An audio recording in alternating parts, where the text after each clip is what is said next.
I can rehab houses all day long. I can teach people how to buy them. I can teach people the business. I mean, I know tax code. I know building code. I mean, that's easy. But when it comes to self-development, it really makes me wasn't the best teacher, but I've really been working on myself. And I'll tell you, when you get past that, everything changes.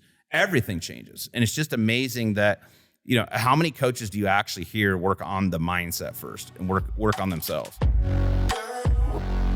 All right, guys, welcome to another episode of The Report. Today, I got someone who specializes in the luxury real estate space. As a developer, he does fix and flip. He's transacted over $600 million worth of real estate over the years. I got my man, Nick Marietta. Nick, welcome to the show. Hey, how we doing, brother? Thanks for having me. Yeah, doing good, man. Sure. Pleasure to connect in person finally. I know you were just out here hanging out with Wes Watson. What was that like? Oh, man, I'll tell you, Wes is the man. It was a great experience. Went over to his place in Rancho Santa Fe. It's like, I don't know, 30 million. Talked about his 10-year prison stretch, like how he changed his mindset and how it's just made him so strong and putting that first. And just really got to get close to them. There's one side of Wes, when you're marketing, and then there's one side of Wes when you get to sit down with them. And I'll tell you, I've never seen a guy with so much appreciation for life and just love for helping people. The guy's selfless and literally just puts himself first before anybody else. You may not think that or see that. That guy's got one of the biggest hearts I've ever seen. Yeah. So it was a lot of fun. We got deep. Yeah, I bet. He used to live a couple blocks down the street from this office. Yeah. So I'd always see him like driving around with his nice cars. I haven't seen that Rancho Santa Fe place, but I've seen like on social media, the thing looks really nice. What was that like? Yeah, it's pretty awesome. It's like a 8.5 or 9 acre estate. I think the house is about 16,000 foot. Wow. He's got like 10-car garage. He's got a big koi pond. We were out there feeding on it. So there's like $5 million worth of koi. Yeah. And the ponds were out there. Then we hung out and like he's got a spot area where he does a lot of his podcasts. He's got his, tennis court, but he calls it his burpee court. When you're from prison, you got to do burpees, right? Yeah.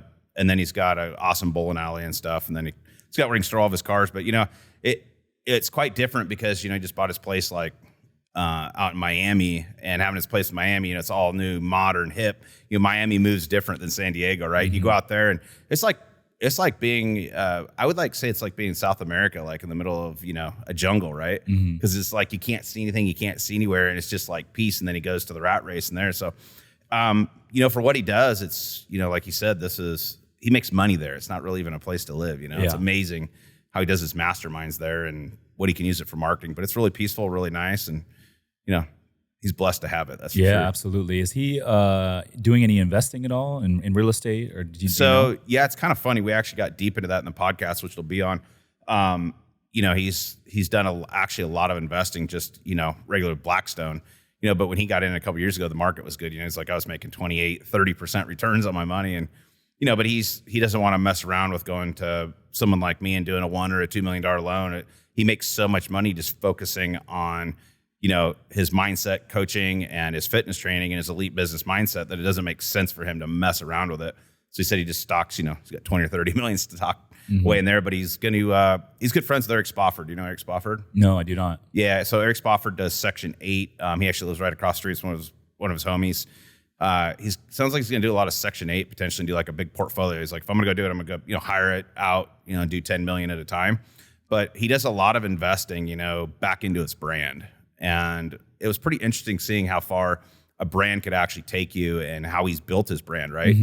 But it's like, he's like, this place costs me $1 million a year and I do $2.5 million a year with the mastermind. I make $1.5 million and I get to live in this $30 million, 9-acre ranch. So the way that he does the investing, it's pretty interesting, reinvesting it back in his brand. At first it didn't make sense, but once he explained it to me, it's actually a pretty amazing deal. He's like, yeah, I got all my cars, they're paid for, they're not making me money, but that's what makes me $2.5 million a month in revenue, So it's a tax write-off. He gets to live the wild, life with his 11 cars, his 2 mansions, and it's just a different lifestyle. But I kind of like it. It was actually kind of fun. Yeah, I think the personal development side and how deep he is and the way that he can transcend himself to people and teach people how to transcend themselves to people is something I really have missed in life, and I'm going to really start working on it because it's just going to give you so much more value.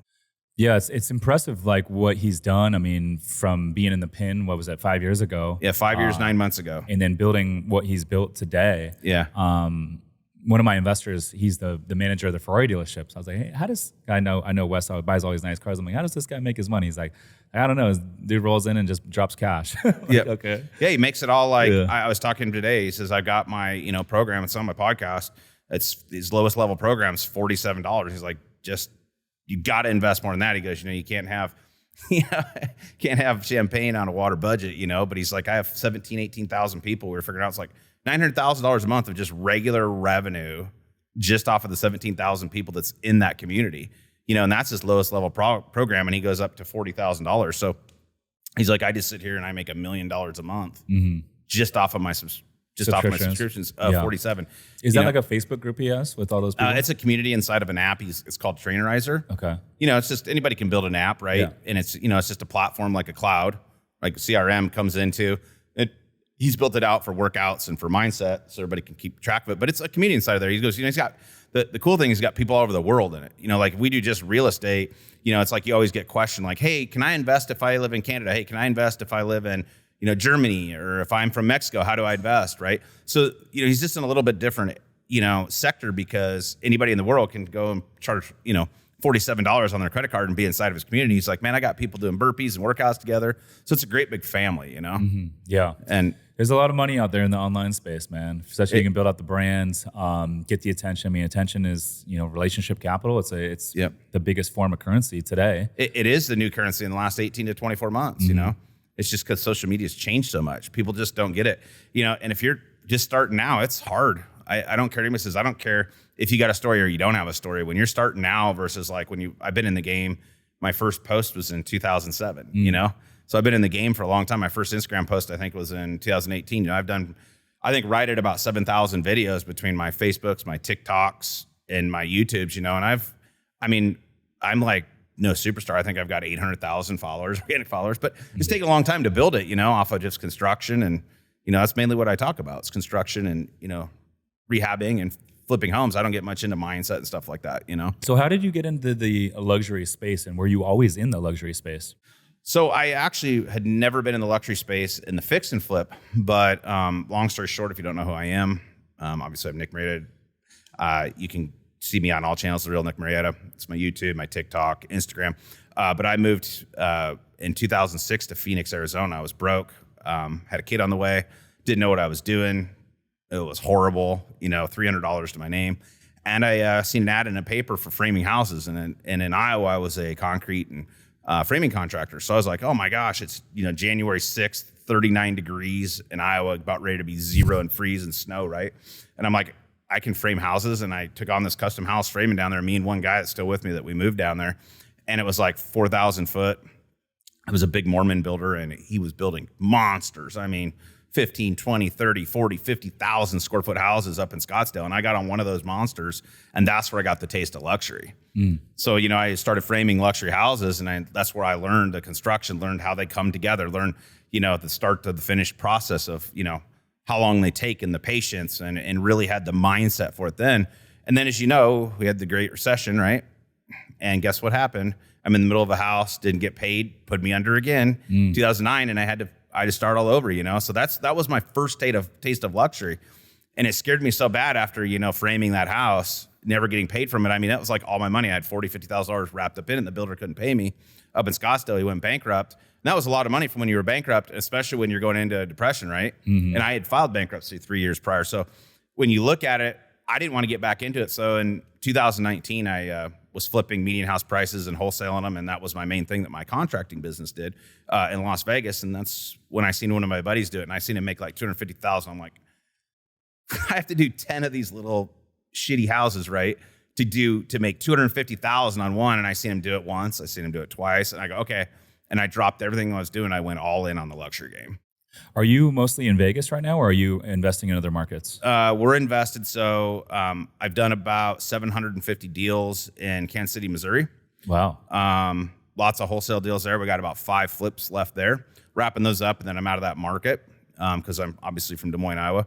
I've done a lot of investing in Phoenix, Kingman, Arizona, the Laughlin area, which I'm not doing anymore. I'm in Sedona. I've got a $5.7 million, 7,500, 2.2 acre luxury on the market right now down there in Sedona. We just finished. And then I got everything else is in Vegas. And then I'm in St. George. We're doing 8 ground ups in St. George right now, luxury ground up builds. Out of those markets, which one are you seeing the most growth in right now? Wow. Like, when you say growth, they're all different things is the problem, because in Vegas, we're building houses, we're wholesaling houses, and we're also doing, luxury flips. We do have a few median house there. You can't find inventory there because nobody wants to sell because they got interest rates, right, at 2 or 3% on all these houses. So we got an inventory problem, but yet we have an interest rate problem because it's so high and nobody can hardly afford the payments. So like Vegas really just depends what you have. It's been cooling off the last month.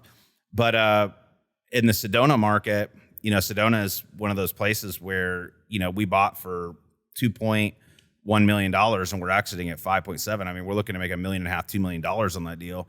So a buyer that's going to come to Sedona is literally a cash buyer, second home, or retired person's going to move there. So the growth of that, like there's all kinds of new houses. There's no really luxury remodel houses. So it's just a matter of finding the right buyer, but it's growing. I mean, there's all kinds of new houses. I couldn't believe all the new houses when I was doing the one in Sedona that they're, building out now. there.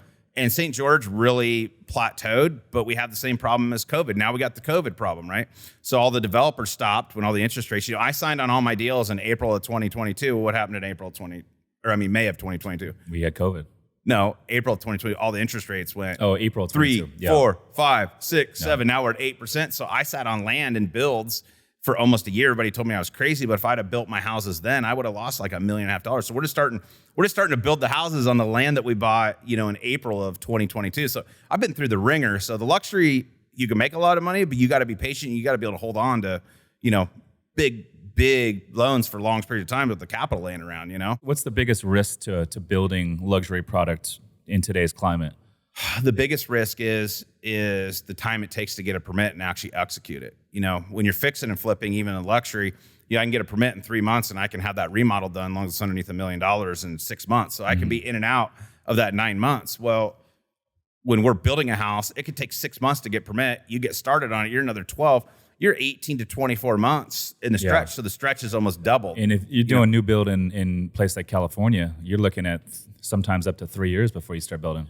Yeah, it's like I remember my hard money lender that I used to use. He has a boat down in Newport Beach, and he had a guy down there that was constantly like, he was trying to get ahead of it. He had been building since 2015. When those interest rates hit, it took him out because he was just there. He had so much sitting and he just couldn't get it turned over. And it just took so long. And I remember when I was doing all the median house price flips, he's down there and I'm, turning houses in 90 days. And he loved me as a borrower because that money, and then he'd do a few big loans.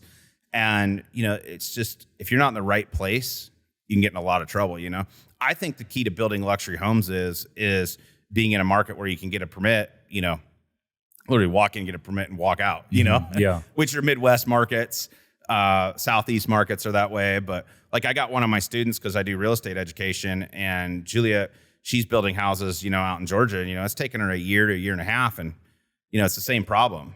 She's $2 to $2.5 million house. We get one swing, one interest change. You're in the middle of it. There's no out. There's absolutely no out other than losing money or sitting on it. Yeah. So you guys are buying the land. Are you typically paying cash for the land?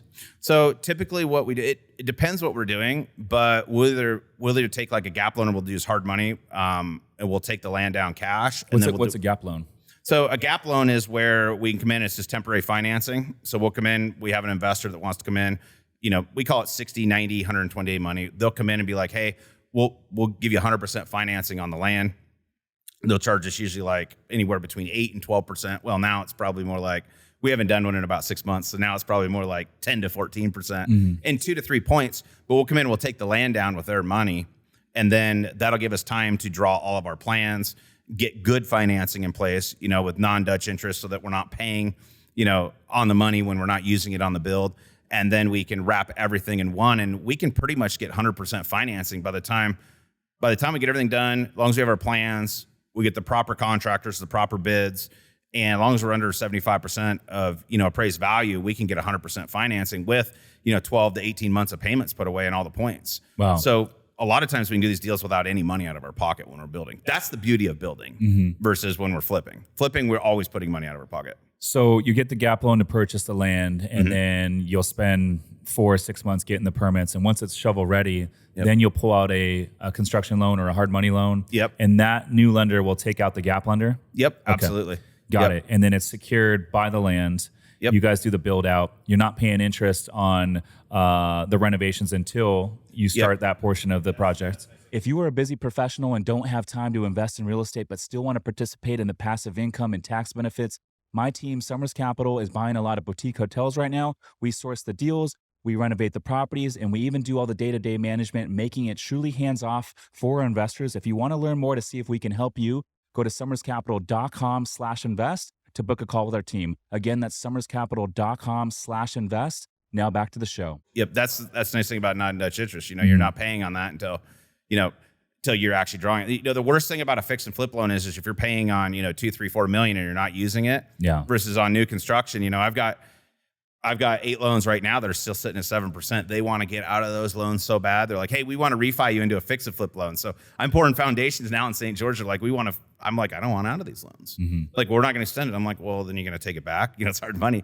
Oh, no, we'll keep going, But they're like losing money because I got those loans at 7% and the new rates are 10.5%, 11%. So I've been saved by some of that stuff and, negotiating the right things and being able to have the extensions in the loans. So it's super important when you're looking at those things. Because if you're paying interest on something you're not doing, every day that sits, is $1,000 sitting there and it just eats you alive. And quite frankly, that's how a lot of like bridge loans and hard money loans, it's like you have the renovation holdback. Yep. Not using it yet, but you're still paying interest on it. Yeah, that's like the worst thing. And I think it's going to come to the point where it's so expensive now that it's going to start getting to where you don't pay interest on it to there, because at some point, if the money is not there, these lenders are going to have to do it. They're not going to have a choice, But, I work with a really big lender, TVC. I don't know if you've heard of them or not. They're a huge lender. I've got a $100 million line that we use for fix and flip, construction, whatever we want to use it for. And we wrap up 12 months of payments on any of our fix and flips with all of our renovation budget. We can do advanced draws on it. Our typical deal, like a $3 million deal in Vegas, all in, not ARV, but just purchase and renovation and interest. We're putting down about 10%. So that's not too bad really to flip a $3 million home, exiting at 4 to 4.25 million. We're carrying basically just, the basics of, HOA, taxes, utilities, carrying some small rehab draws in between all the draws. So, to flip a $3 million home, we're only out of pocket $350, $400. That's pretty reasonable if you really think about it. That's less than 10% of the entire deal. I mean, if you can control that kind of money for that, that's pretty good. And we got people that would love to do the second on that all day long. And we're flipping these deals with no money out of pocket. I mean, it works great for everybody, you know? Most of these buyers on the luxury side, are they primarily cash buyers? It's been a very interesting thing. So about 18 months ago, the market was not in the $2.5 to $5 million range in Vegas. The market was $750 to $1.52 million, because all of these California, we called it the California Exodus, right? All these California people were coming to Vegas, and they were selling these houses. Half of the houses that I sold between $750 and $2 million were cash, and the other half they might get a $300,000, $400,000, $500,000, $600,000 loan. But when it was at 2%, it was great. Now I'm seeing nothing but mainly cash in that market, and mostly out of California, because they don't want to pay the interest rate of 7.5%, 8% on that jumbo loan. Yeah. Now in the 3 million plus, everything I've got is cash. There's really not an appraisal for it, because we're doing forced depreciation. When you go in and like I sold 35 Princeville in Vegas and Spanish Trails for $3.85 million. I got I call it the next baby of it, within 100 square feet, 2 stories, same thing. Second guard gated, I'm going to try getting $4.25 million. I had to make that comp. That was the highest price house that had ever sold in that community, ever, per square foot. And I had to do it, and I had to force that, right? And I bought that house for $1.5 million. I sold it for $3.85 million. So the luxury game in Vegas is just so different, because you're forcing the appreciation. Yeah. But, it's just that cash buyer that says, well, I know if I go buy that today, it doesn't exist. And if I have to remodel, I'm still money ahead letting you make the money. Because by the time they mess with a contractor and it can basically be done, they're better off to buy it from us. Yeah. Yeah, so we primarily do boutique hotels, multifamily, and then we do short-term rental stuff. But we're always trying to buy at a discount. We're trying to add value, and then we'll refi and hold, and then we'll operate. I've done one luxury deal to date. It was in North Scottsdale, and that one we picked up for 2.4. We put in about 800, so our cost basis was about 3.1, and it appraised 9 months later for 4.89. And I was like, dude, this is amazing. I got to do more luxury deals because I get it. It's like the same time and cost and risk associated with renovating a mid-tier or lower tier product is relatively the same time and cost and it's going to take to put into a luxury home. But the pop in terms of forcing that appreciation is so much of a bigger lever. It's amazing that you say that, and that lever is big. And I keep saying how many houses can be sold at 3, 4, 5, 6 million. But I come to find out in that mark above 3 million in any of these markets, really, they sell and they sell fast if they're done right. And that's the biggest thing is when I go, for example, when I go into drywall, we're doing level 5 smooth. It's 5 or 6 weeks in drywall. I have to show up once a week, put cameras on the house to make sure someone's there. But when I'm doing drywall on a median house price and I've got 20 of them, I got to drive all 20. They're 3 to 5 days long. I've got to go there, meet them. There's so many problems, and it's just like, that's why the luxury is just so sexy to me. Now, when the market turned, I lost more money in luxury real estate than I ever have, and just regular median house price. But the upside on the long haul, if you look at the average, is way better. And it's a quarter of the work. And it's actually easier. The finishes are easier, believe it or not. I mean, we go in and to me, they're almost easier to design because like in Vegas, we have Blue Heron that's building and it's a box. I was putting all this money in plumbing fixtures and lighting fixtures and these fancy handrails and all these things. And my buddy's like, dude, just do the Blue Heron model. What's that? Level 5 smooth wall. Make sure there's a light in each room, cap it. Make sure that you got nice sleek vents, a nice floor, real simple, sleek can lights. This house I'm doing now, comparable at 42 Innisbrook to 35 Princeville. The 42 Innisbrook house, I'm putting $1 million less in, and I got a higher appraised value and a worse market, I think, technically, than I did when I put 1.7 in the same house and made it way nicer. The lighting package was $20,000. Wow. And then you have to hit all the lighting fixtures for those, right? So it's just one of those things between learning the staging, making it sleek, and what people are looking for. Really, these things are just big boxes. If you have that money shot, you have the nice pool, and it's staged properly with enough of the nice finishes, nice Euro cabinetry. We're using, Miele appliances and Berzoni, it's just Italian appliances. Using those nice things, we can get away with that, The key is when you come in is to make it look all brand new. Don't leave anything behind. Right. It doesn't have to be fancy, but it's just got to be clean. So when you renovate a luxury property, don't do 90%. You got to do all 100%, all brand new. All 100%. I mean, you can't leave anything. It's not like you can sod half the front yard and leave half the other side. You got to put it all in sod so it all matches, Yeah. If you're tearing out a little bit of pavers, you don't go put a different kind of paver in. They all come out, If you're doing the pool, you can't leave the old kidney bean shaped pools. We got to do a nice square modern pool. Otherwise they walk out and be like, dude, you just did this entire house and you left the pool in at $60,000. Now this house it feels old to me, What is that process like redoing a kidney pool? Oh man, it's one of two things. It's either completely rip it out, which sometimes we do 90% of the time now, because we've tried to go in and remodel them where we're trying to go into all the old plumbing, trying to get engineering, tying all the rebar in to shotcrete all the new walls. So anymore, it's easier just really to go in and rip them out. It's about $8,000 to $10,000 to jackhammer a pool out in Vegas, the old kidney, and we can rebuild them for $65,000. But you got to realize we're not having to deal with a homeowner. The pool guy literally gets a plan. He's 6 weeks. He's paid. There's no nonsense. That pool retails for $120,000, but he's happy. He can just bring in his shotcrete guy, bring in his tile crew, bring in his plaster crew, and he can make a quick $10,000 or $15,000 with basic plumbing. And we're just doing a typical rectangular pool with a knife edge. It looks nice, and everybody's happy. So it's a matter of learning those things in the luxury game on how to do that reasonably and what really you need to do and not do to where it actually makes sense for you. You guys ever do amenities in the backyard, like maybe pickleball court, basketball court, anything like that? We were doing that. Our main thing now is just giving up. We're actually just doing a lot of artificial grass. I was doing a lot of the black lava rock. which was out of St. George. We're just doing mainly river rock now because it's, instead of $140 a ton, it's 60. Yeah, dude, I love the artificial grass. Yeah, to me, it's like a no-brainer, man. It's great. We're doing a lot of exposed aggregate where we just pour the concrete and power wash the slurry coat off the top the next day. It looks really nice and modern. Getting some nice, non-slick porcelain tile that we can use on the pool, big 24 by 48s, maybe a fire feature, but we're not really doing much. We're leaving it really open so that the buyer, can really do what they want. We'll a lot of times we'll run like plumbing, we'll have gas ran there and have everything where it's stubbed in. But every time I go and I build a barbecue or make some kind of a menu like that, they change it.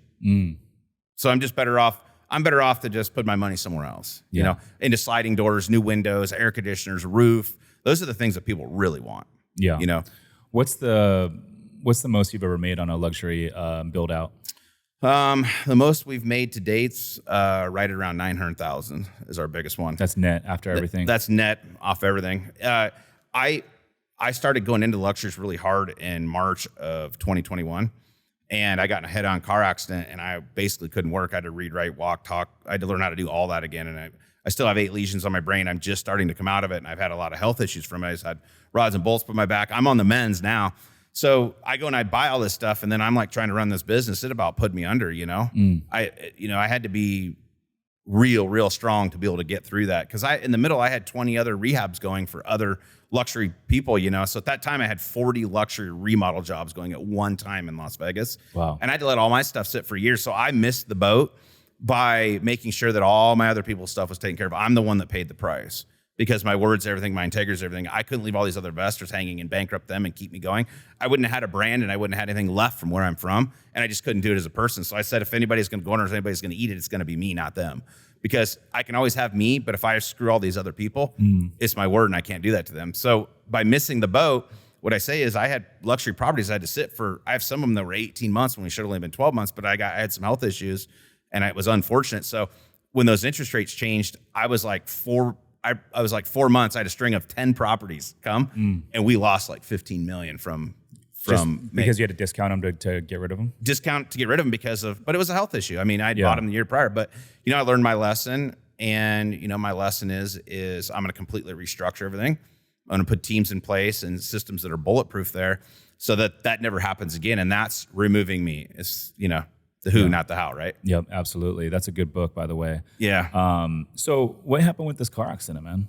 So I was actually going to work one day. And middle of the daytime? What's that? Middle of the daytime? Yeah, going over a bypass in Vegas, and a truck pulls right in front of me, literally right in front of me, head-on collision, 50 mile an hour.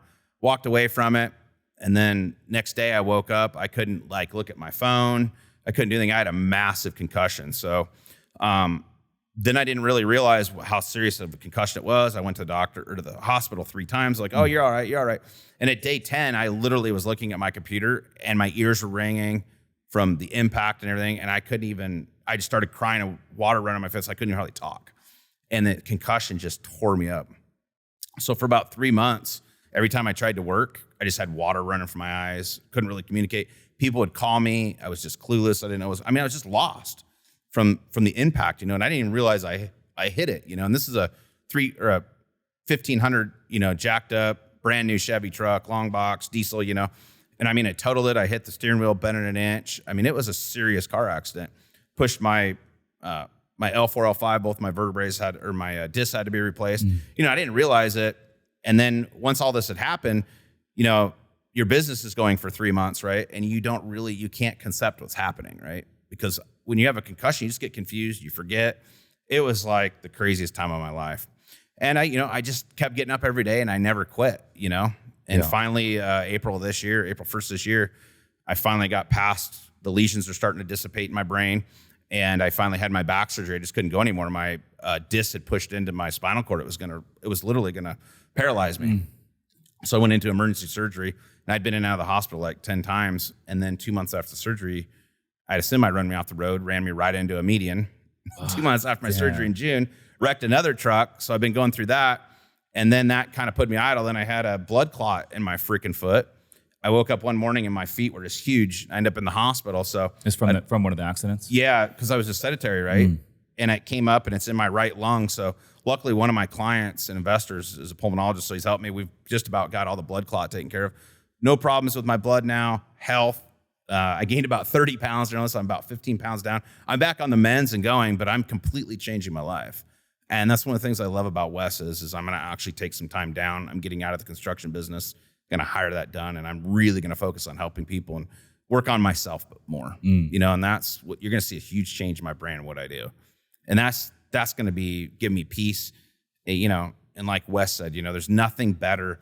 And I agree with him wholeheartedly than having inner peace and having everything that you could possibly having it here. Doesn't matter what the assets are. You know what I mean? Assets pay bills. Yeah. You know what I mean? Cash flow. I love when Wes says his duty as a man or even as a human being is to create the best version of yourself and then give it to the world. Yeah. I love that. Hey guys, real quick, the only way this podcast grows is if you guys share it and review the show. So if you do find value, if you could take 2 seconds and drop a 5-star on Spotify or Apple Podcasts, it would mean the world to me. But more importantly, it will help us reach new audiences and help more people build wealth through real estate investing. Yeah, that's one of the biggest things is, I can rehab houses all day long. I can teach people how to buy them. I can teach people the business. I mean, I know tax code, I know building code. I mean, that's easy. But when it comes to self-development, it really makes me wasn't the best teacher, but I've really been working on myself.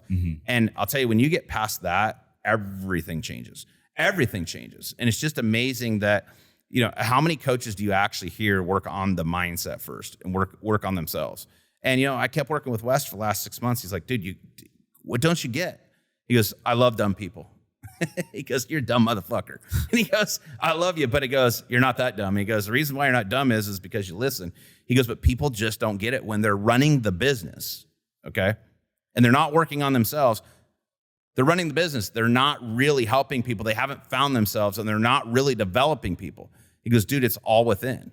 He goes, that internal asset is the best thing you ever have. And after being around Wes for the last 6 months, he's completely changed my life. The outlook on it makes sense. I was that old grinder, work 80 hours a week, time can fix everything. And it's not true. It's not true at all, So yeah, it's huge after going through the things that I've been through. I've been through a divorce, been through a car accident, gave my fortune away in 2019 when I got divorced. Had to start over. I had $100,000 left. I gave $8 million state up. To the ex-wife? Yeah. Wow. So I walked away. I took the businesses and $100,000, walked away, had $1 million note that I owed her that she had to carry, and I gave her all the cash, the house and everything. I walked away, had nothing, literally the business. I had 10 trucks paid for, and I started all over and completely rebuilt. So rebuilding to me is like sounds the best like time. you got divorced in California. That's what it feels like that in Nevada too? Yeah. It was easier for me. I mean, me and my wife had built our business, and we were together 18 years. She was the only woman I'd ever been with. I was kind of like Wes. I'm old school. I've only been with like 5 women in my life. I'm not a player. I don't have any interest in it. And, at the end of the day, I got divorced, and I'm just like, my divorce was done in 51 days. And everybody's like, how could you possibly be with somebody, all these business I've done? I said, because I execute. I'm like, here, it's easier just to give. I just wanted that inner peace, right? That inner peace is priceless. And people just don't understand that. If you're in a bad relationship, you need to either fix it or you need to get out. People don't get that just getting out is the way to life. Don't be stuck in something you don't like. You don't have to stay there. Yeah, I agree. Because at the end of the day, life is short, right? So short. And so, I mean, the idea that we could all die tomorrow is a truth. It's a real thing. And even if we live to, average life expectancy age is 77, it's like, really do the math. It's not that far away. And so I'm a big believer in like, dude, if it's not a fit, if I'm not aligned with someone, whether it's dating or friendship, I'm like, we don't have to force it. Yep. I know you're going up to see Kris Krohn this week or next week? Next Monday morning. Yeah, next Monday. Ask Kris about living to be about 140. Have you seen his videos on that? I have. Kris is a health nut. That guy is so smart. Everybody's like, you're crazy and you're aging for 40. And, I do 4 hours of sleep. And I'll tell you, Kris is probably Kris is a machine, man. I've been next to him in his webinars, his training, his speaking. Have you ever met Kris in person? Never. This will be the first time. Incredible person. Kris, by the way, I hope you hear this. Tell him hi for me. Yeah, I will. And he's just, that guy's in a machine. I mean, how he's bought his cash flow, the transactions he's done, the amount of stuff he gets done easily within a day. You guys need to watch Kris Krohn. Yeah. Really smart guy. And, he really got into his health the last, 3-4 years. He's like, with modern medicine, the chamber, all this stuff. So you have to ask about the health on podcasts. No, I'm definitely going to. Because when I hear 75 now and I hear Kris Krohn, I'm like, Man, I'm like, I thought 100 was going to be, I was like, I was complaining when I was 40, you know, when you're 100, it's going to be like, man, I'm just young, you know, but it's crazy where where all this is going, you know, with all the health and everything. Yeah. But, you know, you see all these overweight people, and that's another thing sad, like Wes was saying today. It's like, man, you don't take care of yourself, you're not going to live, you know. Your odds of dying are way better from eating a bunch of junk food, smoking, all these different things than actually, you know, a car accident or something like that, you know. And that's why I'm like, dude, with, you know, all the stuff that we do to work on our businesses and improve our lives financially and emotionally, friendships, all that sort of stuff, it's like, well, all that goes out the window the second you don't have your health, you know, and I think about that more as I get older. But that's why it's surprising to me when I see high-level entrepreneurs that are not in shape, you know. It's incredible, you know. It all starts with them, you know. If they're not in shape, then everything else is that way, you know. And it's like Wes said today, sorry to keep bringing up Wes, but he's so diverse and he's got so many connections, and it's great for people to hear that, you know. And one thing he said today is, you know, he goes, I got a buddy, you know, he's making, I don't know what he was saying, 9 figures, but he's a drunk. It's like, dude, you got to get rid of those vices. And it's like, you know, his new woman is drinking. And, you know, Wes has been sober and like condones drinking, but he's like, you know what? Watch and tell all, he says, we'll see what happens, you know. And his exact words about his woman, he's like, she drinks. She has to be wanting to quit, you know. He goes, but here's the problem. We're all addicts, whether it's work, whether it's fitness, whether it's this. He goes, I'm an addict of everything. He goes, I'm just an addict of work. He goes, all I do is work. You know, he goes, I close deals and I work out. I close deals and I work out 7 days a week. And he goes, I'm a servant to people. He goes, I've already died in prison. Yeah, he's working on weekends too, huh? Oh, that guy works. He goes, I was getting a blowjob this morning. I was closing a deal. I said, hey, baby, I was getting a blowjob and I closed the deal. He goes, I got to get it closed. You know, that's Wes, you know. Yeah. But, you know, it's interesting on how someone that lost 10 years of their life is so selfless, right? Now he wants to give all that back. That's the role model. But, you know, he made $20 million last year, you know, but he loves his life. I get to hang out with my buddies and go to the gym and do content and drive cars around and have fun. He's like, who wouldn't want the lifestyle? Like, I'm living, you know what I mean? Because I already died, right? Totally, man. Yeah. I'm excited to go connect with Kris Krohn. I'm excited to see his new property. I guess he's building out some compound out there in Provo. Yeah, he's building like a 25 or 30,000 square foot. So Kris has a lot of, well, I don't want to ruin it for you. He has his event centers, really nice. You'll probably go down there and do a podcast. Then he has his house where he's going to bring a lot of his events to and really help a lot of people. Yeah, I think that's where we're going, is the event center. Is that on his property? No, so the event center's down in Provo. Okay. I think his auditorium holds like 650 people. Oh, fine. That's where he does all of his YouTube videos and he does all of his webinars and everything. And he does his 4 Unleash Your Financial Destinies. He does all of his capital raising, all of his business meetings there. That guy's always speaking there. He's got local people coming there. I mean, that place is bumping. It's awesome. So you'll have a lot of fun there.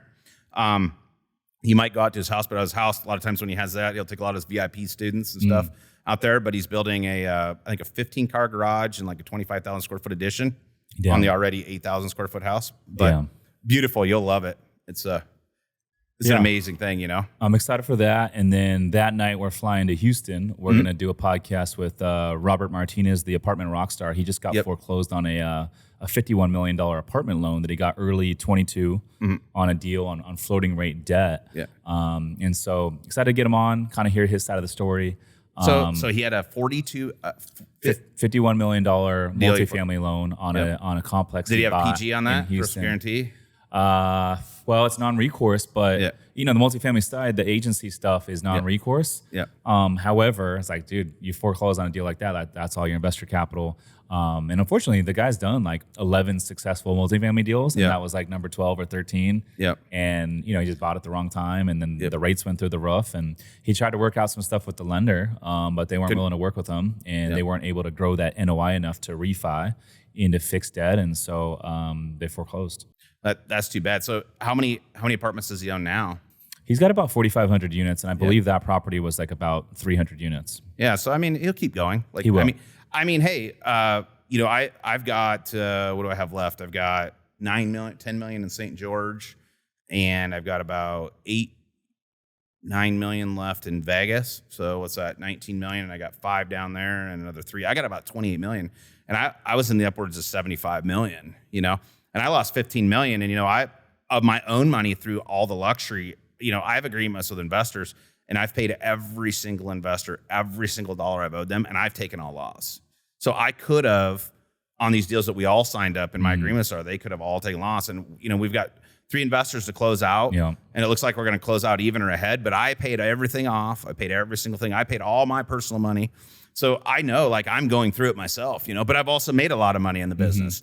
So it's and like yourself, man, like I would rather lose my own money before anyone else's, because I want to sleep good at night. Yeah. And at the end of the day, that's really what it's about. People work their ass off. You're taking a slice of their hard-earned time and income that they'll never get back. Yeah. We can get it back, though. We can get it back. Yeah. Actually, I think it's best to lose everything. Like, I don't know if I'm going to lose everything, but I'm going to probably lose another $1.5 million of my net worth. And I'm probably going to end up somewhere between 1 and 6 million left. Who knows when we're done? And I could even do more because the market's starting to tighten now, and there's less inventory. I could actually turn out on the other side of this very soon here with these new builds and everything, and end up even better off than I thought. So, but the key is not to stop. I've got my real estate education business. I have my construction business. And the education, man, like you should hear the numbers. Some of these guests that I have on, we'll chat before we start recording, but some of the numbers they're cranking are like, some of these guys, I'm like, dude, this is like better than NBA, NFL, like top LeBron James salaries. I'm like, dude, it's insane. Yeah, I'm just getting started with it. I've only had, less than 100 students. Okay. I've been doing it about a year. Krohn helped me get into it. What do you teach in your online education? So we have a wholesaling course. I also have fix and flip. And then I have my luxury to the fix and flip. And then I do sub 2, but it's nothing like Pace Morby. It's just real light. And then I have contractor to investor, Right now I'm doing my 90-day challenge. Starts as my lowest program's $47. And if you want to work with me, it's $100,000 a year one-on-one. But we're really rebooting it. And what we're really rebooting it to is whether you're just getting started or you've been in a long time is to get your first deal in 90 days, or we work with you to get your first deal. Once you get your first deal, then you can get moving. But, we help you get the financing. We help you set up, all of your leads to figure out how to, buy your property wholesale, work with wholesalers, get the finance. We help you start to finish. My biggest thing that I'm going to work with people on is I was a contractor, right? Working for investors. So I'm really going to that contractor crowd that really doesn't exist. And I want those contractors to learn how to invest. The only thing they're missing is really to either know how to find the deal or get the hard money because they don't have the experience. But they've been renovating them. A bank would rather have a contract's been renovating hundreds of properties for investors that know it than nobody that's ever worked on them, for a track record. So I'm revamping to go on that, but I'm still kind of on the down low with it. I'm wrapping up all my luxuries. I'm downsizing my construction business because it takes 60 hours a week of my time. And I'm really working on myself. And after the first year, we're going really hard into that. Education. Into the education side. So out of all those education programs, which one do you think has the highest demand? Is it the luxury one? It's it's really, really hard to pinpoint that. But the biggest thing out of any of the demand isn't any of them in between. The demand is being able to get a deal, whether it goes into a wholesale, goes into fix and flip, or it goes into Airbnb, or it's a sub 2, and the financing. So really combined all in one. We have it tailored because I have digital product for all of those that I've already built. So I can teach all that on my digital courses. It's really the one-on-one coaching and the weekly call that I get on with everybody. I have my coaches that get on with everybody, and then I work with certain people one-on-one. So we do it all. And, being that I'm doing all of that, I would say about 50% of it's fix and flip. And then the other 25% is luxury. And then it's kind of mixed between the sub 2 and the contractor to investor. So, but it just really depends. I'm really going to critique just teaching people the basics of how to raise money and how to get their deal. After that, it's simple, but people are just so scared that they can't get the money. They think they have to have all this money, right, to be able to do a deal, and it's so false. It's one of the biggest limiting beliefs with real estate investing. People are like, oh, it must be nice, or like, they see all these buildings and like, oh, that I can never do that.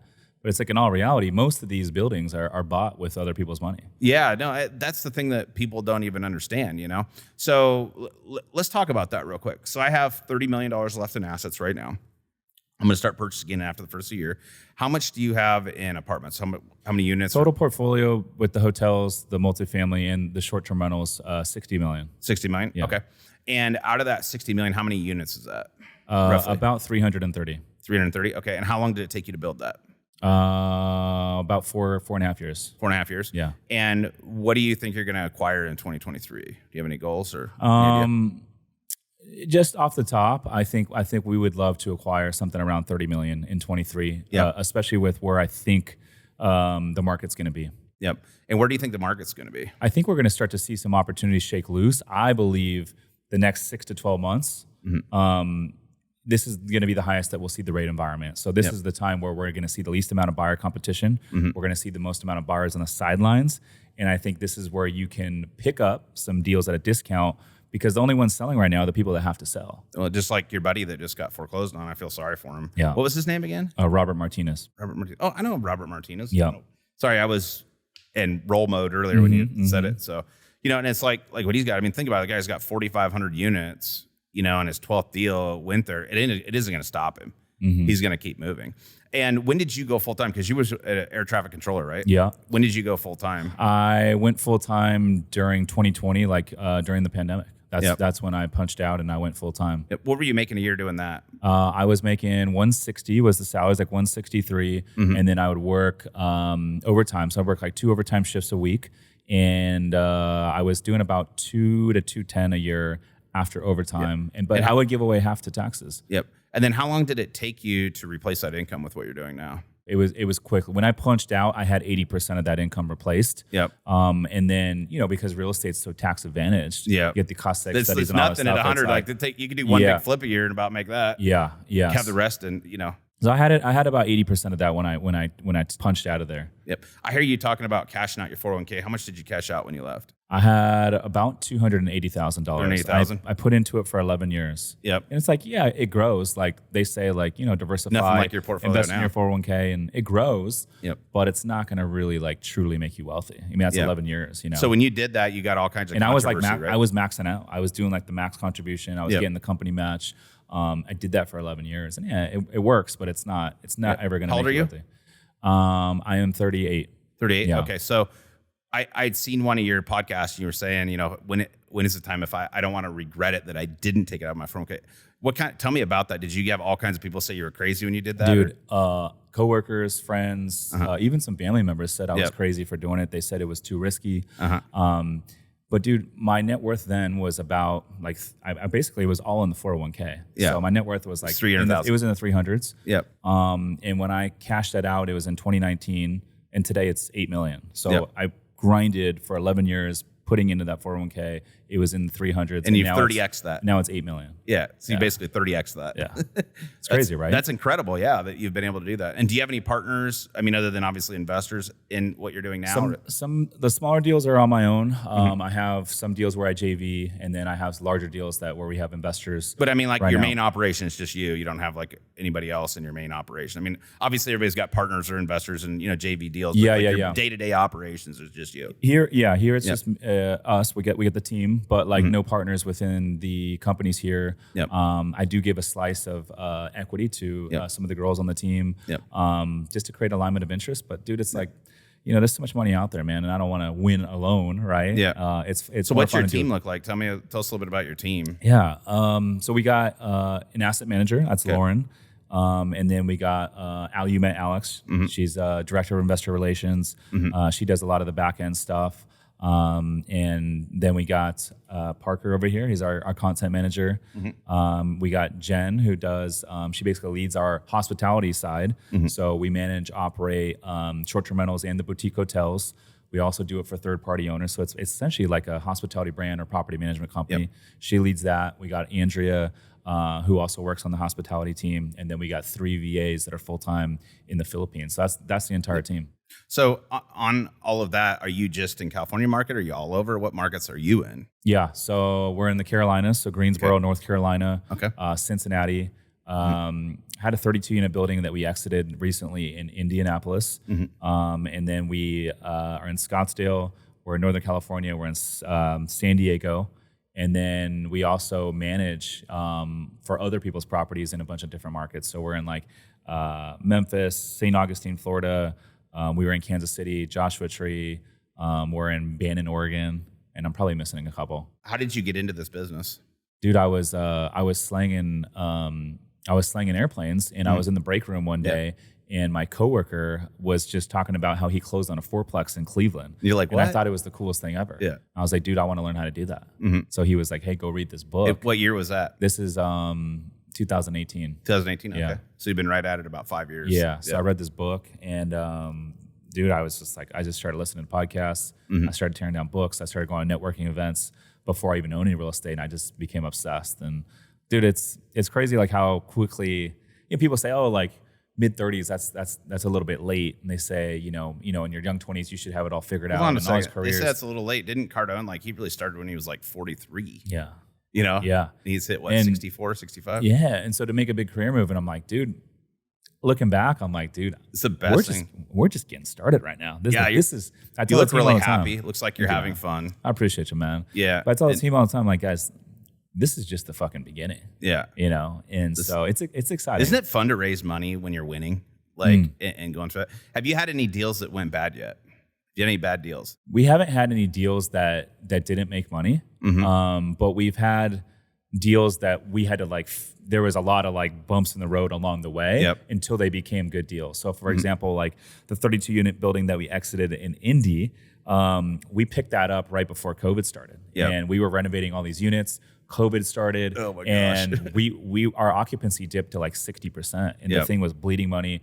We ran out of money on that deal. How'd you feel when that was bleeding money? What could you sleep at night? What was happening? I was confident that we were going to figure it out. And so I had some JV partners on that deal. And I just remember having meetings with those guys and we're like, hey, what isn't that the key? So the adversity when stuff goes wrong in real estate or anything is to start having meetings and just be transparent about it. 100%. Whether you're going to win or lose, you start early and you work as a team. And there's always a solution. Yeah. And we got creative. We ended up taking a private note. Fuck, that sounds so cheap today. 6% interest only. It sounds so cheap. That's crazy. That 6%. So we took that note, and then that gave us the capital we needed to continue renovating the units, get them filled up, and ended up we bought that at 1 point, just under 1.2. We exited 2 years later at 3.1. Now the person who bought that deal, I don't know how they're doing right now because I'm like, dude, I wouldn't have bought that deal at that number.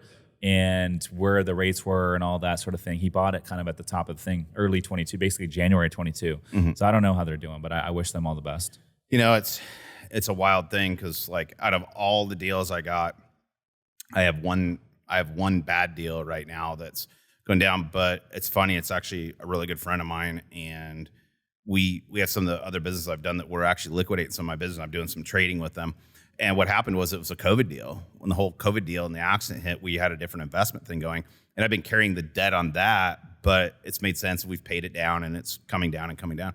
But it's when the bottom fell out, everything, we were going to tie it to a second or something. It wasn't there. And it's he's been an advocate and waited longer than anybody else. He's become one of my best friends. And the bottom line is just be transparent with what you have, where you're at. Whether you keep it all or lose it all is always pay. Yeah. Always pay, always be honest with people. Yeah. And that's the thing that people don't understand is if you just tell people what's going on and just tell your story and be honest about it, everything will be fine. But the problem is people run. And when they run, that's when they get in trouble, and they quit answering the phone. And, and that's the thing is don't do that. Over communicate. Yeah. It's I'd rather give you all kinds of information and then, make sure you give good information, not just not a story, right? And you give that good information because I have a feeling there's going to be a lot of bad deals here coming down in the next, 12 to 36 months. I think there's going to be a lot of bad deals because, a lot of these people, I still think multifamily has been overflated in a lot of markets and a lot of places like this you're saying right now. It's hey, I don't know how they're doing. I wish them the best, right? But it's I've heard, this is actually, Robert Martinez is the first deal I've heard, and I've heard some other stuff coming. And, and Grant Cardone said this, at the beginning of this year in March when he was doing hey guys, you need to get in, look at doing these, getting all this stuff on owner finance. I'm telling you, it's coming. That was 6 months ago. So he was spot on because of starting to see a few things. And like you said, and it's going there. So I think a lot of the hurt's going to come. And I think we're yet to go through another bubble of, I think the hedge funds are going to reset again because I've done a lot of hedge fund work. And I think a lot of the hedge funds are going to let this thing kind of sit and they're going to put another 20% to it. They've got all this inventory and then they can do a nice slow rise on it. Because I remember when, the old story was in 2009 when I was sitting in Vegas, the banks just giving stuff away. The banks aren't going to give it away this time. You got to beat the banks to it now is the story, right? Because they're so capitalized and the banks are investing actually in real estate.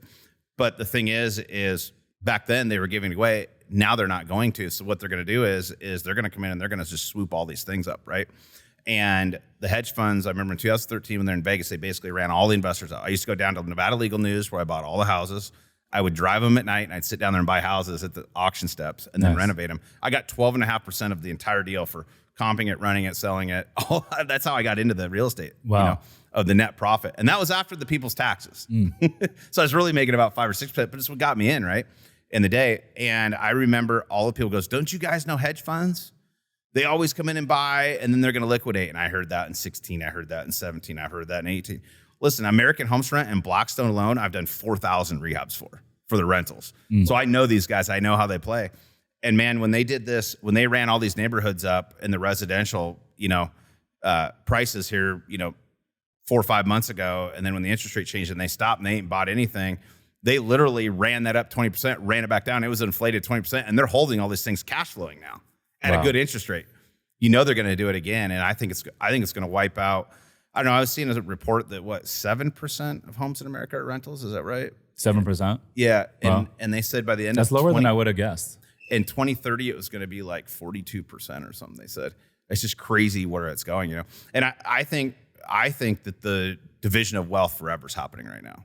It's like how many people could sit here like you and you're like, I had $300,000 and I thought I was doing really good. And everybody told me I was crazy and I'm worth $8 million now, in less than 5 years. Like the division's happening, $6 a gas. What is gas down here now on diesel? $6, $7? Oh, dude, it's like $6.50 for I have never 91. seen $6.50 gas. Like, I remember when Obama, sitting in, I'll never forget, it was $1.25 after Obama was elected when I was driving my construction truck in Vegas in like 2009 or whatever it was.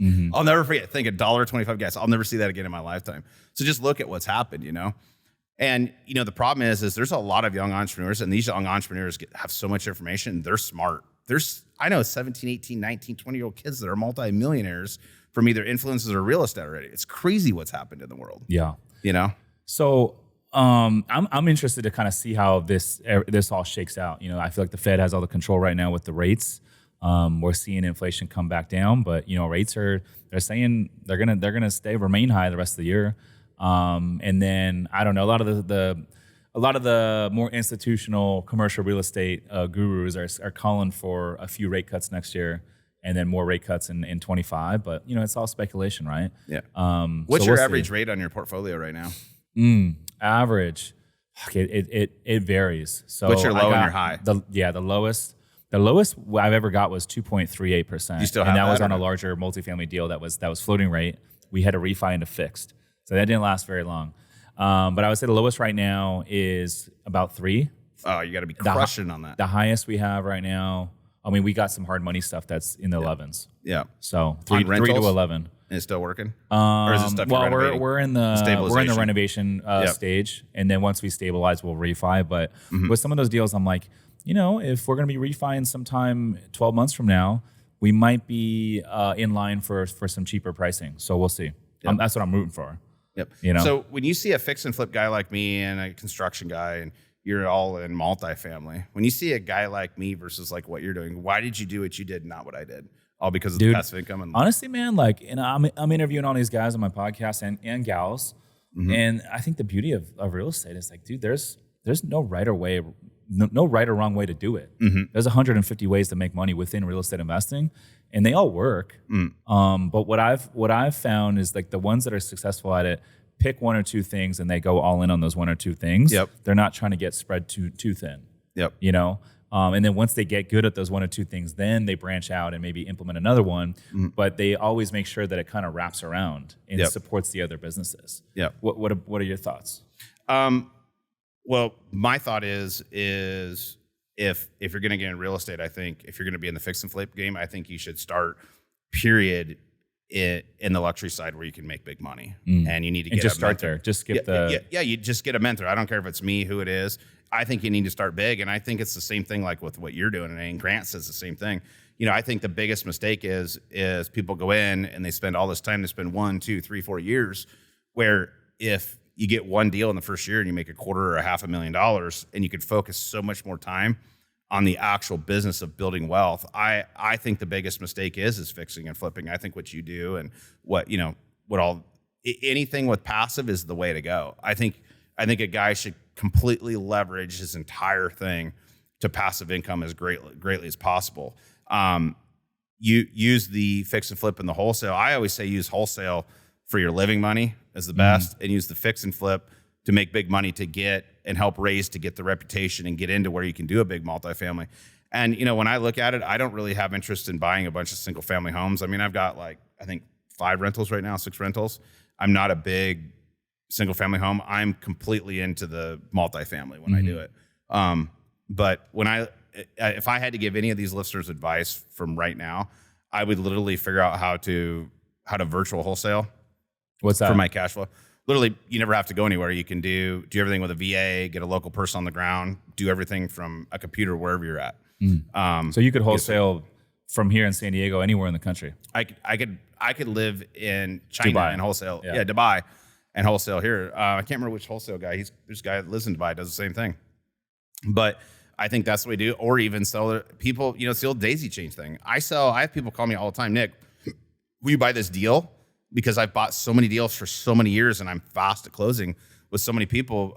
Last month, I made about $27,000 just giving it to my son. He does MLS domination. He made $75,000 last month just in Vegas on MLS domination with a realtor's license. Wow. So, I mean, he's on the path between what I was doing and that. I mean, he's bringing $1 million a year of just commissions in, just doing that. How old's your son? And just I have he's actually my stepson, but I call him my son. I raised him. He's 27 this year. Wow. So and he's making $1 million doing virtual wholesaling. Yep. Wow. Well, he's in Vegas and then other markets we do it in, but it's literally, you could have a realtor's license anywhere. He never goes out the property. We used to go out the property all the time. It's all about being able to find the buyers, which is super easy, and being able to lock down the deals and have people that can close that you have relationships with. We've just built that over the years. Me and him done about 500 deals together between wholesaling and fix and flip. Wow. So, in Vegas, if you know Jacob Anderson, TEDx Anderson on Instagram, it's real simple. That's what he's built, and we're actually going to take that money and we're going to start building portfolios and multifamily behind that. So, and then I also always hear, and I really liked your vision on, hey, replace 80% of your income before you go out. I'm the opposite. I tell everybody, I think you should go all in, and I think you should just quit your job, because then you have to figure it out, but sometimes that can make a bad investor and a bad businessman too, because he's grinding all the time versus doing the other thing. So there's always these weighed values, but seeing like what you do and seeing like what Pineda is doing, he's got some nice, apartment buildings going down like what Cardone does. I think it's a great move to use that fix and flip wholesale to shift that money as far as possible. I agree. And so when I see you guys doing the fix and flip business or the wholesaling, I'm like, oh, that's great. You need some sort of form of active income, right? And then once you have enough active income and you have additional income coming in, then you start parking that into some of these long-term, assets, some of these long-term plays. But if you're thinking, hey, if you're new out there and you're thinking, I'm just going to get into these long-term buy and hold deals and I'm going to build it that way, it's like, dude, you better have some sort of way to bring in some income so you can actually scale that. Yeah, no, I couldn't agree more. And the way I look at it is if I had to start all over today, if I lost everything today, I would literally move in with my parents or get an apartment. Literally, I would drive a $5,000 car, and I would literally daisy chain deals, MLS domination. I could do $1 million with a wholesale, and I would do an online coaching business with that. And I would turn around that, and I would put that in and raise capital, and I would probably have 1,000 doors within 18 months. But I would be able to completely focus, and that's part of what I'm doing is I'm taking everything down so I can really focus on the long-term play, and that's the biggest mistake I ever did. I mean, think about this. Compare me to Krohn. Here's a good example. Krohn's, he's got to be worth $800-900 million. And, he's transacted, I think he told somewhere around $2 billion. And I don't know what he's got now, 10,000 residential homes. But the thing is think if I fixed 7,500 homes for investors. What's 7,500 times 300,000? It's almost $1 billion worth of real estate. So I've already fixed $1 billion worth of real estate. If I would have just did the acquiring and raising the money, I'd be done. I'd have $1 billion worth of real estate. Right. So in my career, I've already done the $1 billion game of building $1 billion portfolio. Right. So when I look back at it, I'm going, that was the dumbest thing. But you know what? It paid my bills. I didn't know any better. Think about, the biggest thing that you need to do is you need to go get some low-level program and start getting teaching from somebody. Do you do any real estate education at all or not? We just rolled out our program, our masterminds, Boutique Hotel Investing Mastermind in March of this year, where we take folks, it's high ticket, But we take folks that have short-term rental experience and they're looking to buy their first boutique hotel, and we cover everything from sourcing deals, talking to brokers, getting them deaded up, raising private capital, staying out of trouble with the SEC, operating, renovating these properties remotely, and then operations. And so we go over everything there. But dude, it's been fun, man. Our group is amazing. And what do you charge for your program? It's $50K. $50K? Yeah, for a year. And how long have you had it? Since March. Since March. How is it? Was it hard to start? Is it fun? Is it bad? Honestly, I just had the idea. It was something that we talked about doing, down the road. Yeah. And I just came in one day and I said, hey guys, no one has a mastermind in the boutique hotel space right now. I said, let's start it now before someone else does. And so I literally just said, hey, we're gonna have a boutique hotel investing webinar in like 10 days. I'm gonna promote it on my Instagram story, and did the boutique hotel investing webinar. We got, I think 110 people signed up for it. We had about 75 show up. I presented like on the why, like why multifamily is oversaturated, why Airbnb is oversaturated, did a couple case studies, and then did Q&A for about 30 minutes. I dropped the mastermind, just said, hey, we got an opportunity for some folks that are looking to take their game to the next level. If you want to learn more, we're going to drop a link in the chat box and book a call. And that's how we started it. And it's been fun, man. We got about 16 members now.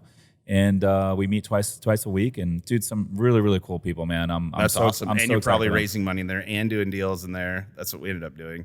Yeah. That's what I did with Krohn. I did the same thing. I had like 600 people show up. I had 1,200 sign up, 600 show up, and we sold 25, 15K memberships. That's what I did in my one-year mastermind. I just ended in September. Okay.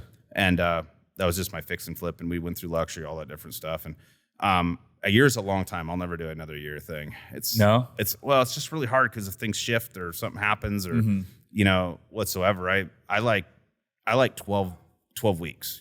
Okay. And then you can keep going and you have all the levels to go to year or 2 years or 3 years to keep the levels going. That's one biggest thing I learned was if you're going to get in the education business, if you do it in 90-day increments, but that way you can build out the first. And then the new people start there, and you've got all these different levels going, so it just keeps growing, right?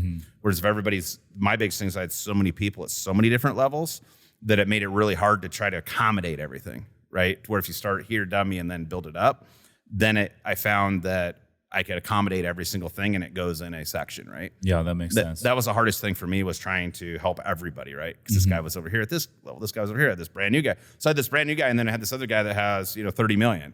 So it's like it made it really hard to try to, inside of a mastermind, to try to take care of all of the needs because you have a guy that doesn't know what wholesale is. Yeah. Nobody had enough money to sign up, right? So it made it hard, even with a community. But like with what you're doing, I think that's awesome. What do you classify a boutique hotel?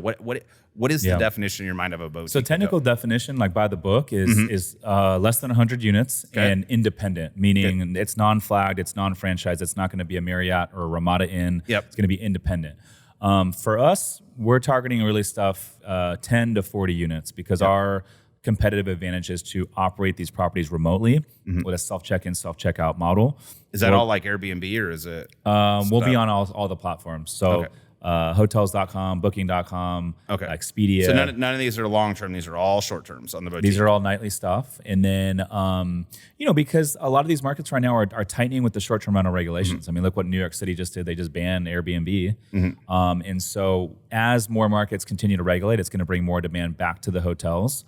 And I also think like all these short-term rental investors that have jumped in over the last 5 years, the next natural progression for all of them is to get into boutique hotels. I was at Bigger Pockets conference last year out here in San Diego. Literally all these Airbnb investors, almost everyone I met was like, dude, I cannot wait to do a boutique hotel. So I have a feeling it's going to be the next big thing. And then lastly, most of these hotels that are 10 million and under are owned by these mom and pops, these boomers.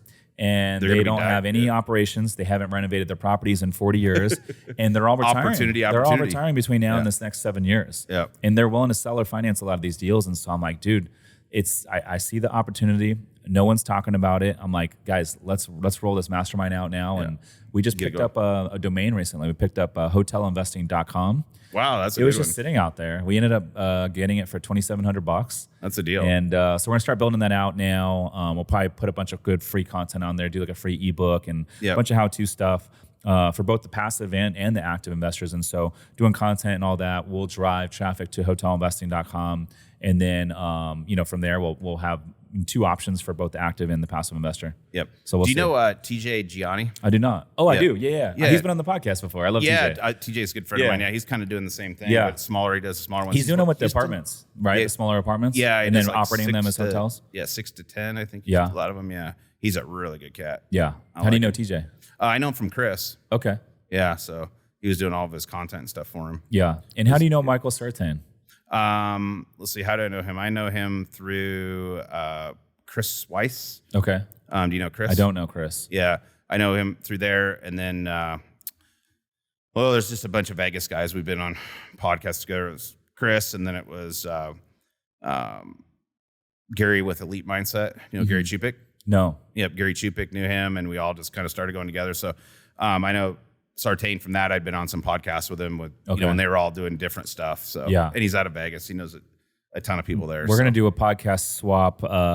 Michael and I.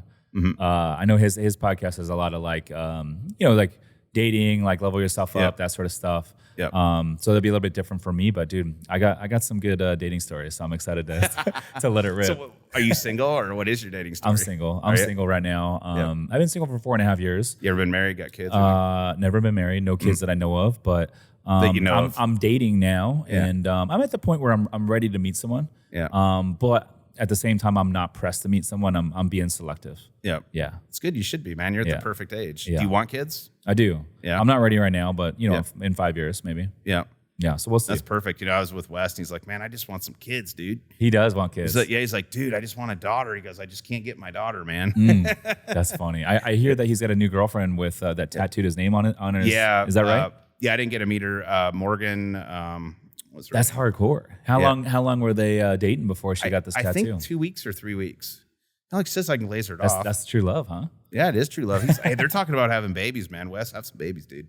Yeah. You know what I mean? He should. Yeah, he should. He's ready. I mean, he'd be a good father, man. Yeah.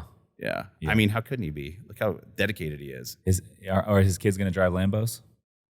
No, Bugattis, man. Bugattis. Okay. They're going to have helicopters and stuff. They're not going to drive that cheap stuff. That's funny. Well, Nick, dude, I appreciate you coming on the show, man. Dude, always a pleasure to connect. Yeah, and for sure. I'm gonna have to hit you up when I'm out in Vegas next, man. Yeah, for sure. Come over. We'll do a podcast in my office. Yeah. So thanks for having me on, and hopefully we can help everybody through the different things we talked about today. I'd love to. And suggest all listeners go shoot Nick a follow on Instagram at the real Nick Marietta. And appreciate you coming on, brother. Hey, thanks for having me on. Listeners, thanks for tuning in. We'll see you in the next one. Peace.